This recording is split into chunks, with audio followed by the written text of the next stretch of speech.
Okay. Say? Sure. Yeah. You said that this could jeopardize efforts for a ceasefire. Why is that? Why should this jeopardize efforts for implementing a ceasefire? I don't think there's any doubt that this action will embolden Hamas and embolden the leadership of Hamas, Right. who have been the principal obstacle to achieving a ceasefire agreement.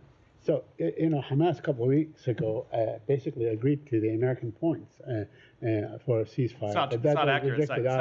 That's not accurate. Okay. So let me ask you just one more question. There are many others that would like to ask many other questions. Let me ask you about Rafah. According to the UN, we have 900,000 people flee Rafah. So they just fled. So you were saying all along that unless Israel has a plan to relocate 1.4 million people, you are not going to agree to it. But obviously, this assault is, full-fledged now. They are in the center of Rafah, as we understand it. 900,000 people, which is, almost a million people, that is, so have already fled. So what is the United States going to do about this, and how does it view it? Is this, in your view, I thought you had a question there, but then when you kept going. Yeah, go ahead.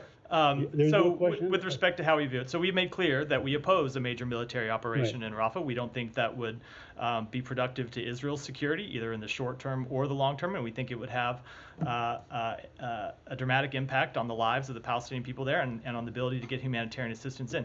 We have not yet seen Israel launch a major operation. It's something that we are not only watching very closely, but we are in close communication with them about. That said, we do have great concerns about the ability to care for all of the people who have been evacuated and some who have chosen to leave themselves, even if they're not in the areas where Israel has ordered people to leave. We have great concerns about the ability to get them food, water, medicine, humanitarian assistance, shelter, sanitation. And so we are working with the humanitarian community, our international partners, on that question.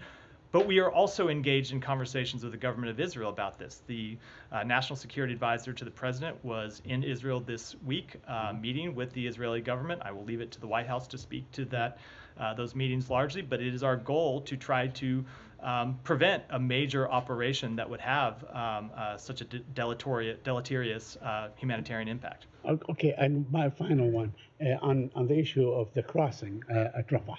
I mean, we have not seen any aid trucks go through for a number of days now, through Rafah and Karm Abu Salim. So how are you getting, you said that you're getting the aid through to those that have been forced to flee Rafah. How are you getting it? So first of all, you're right that Rafah is not open. Aid has been going in through Kerem Shalom. There have been some days when the aid has been in the form of commercial trucks, not humanitarian assistance, but it's still food and water that's going into Gaza, getting to people who need it. Of course, we've just opened the maritime route in the last few days, which will allow the increased humanitarian assistance, and there has been aid going in through the north.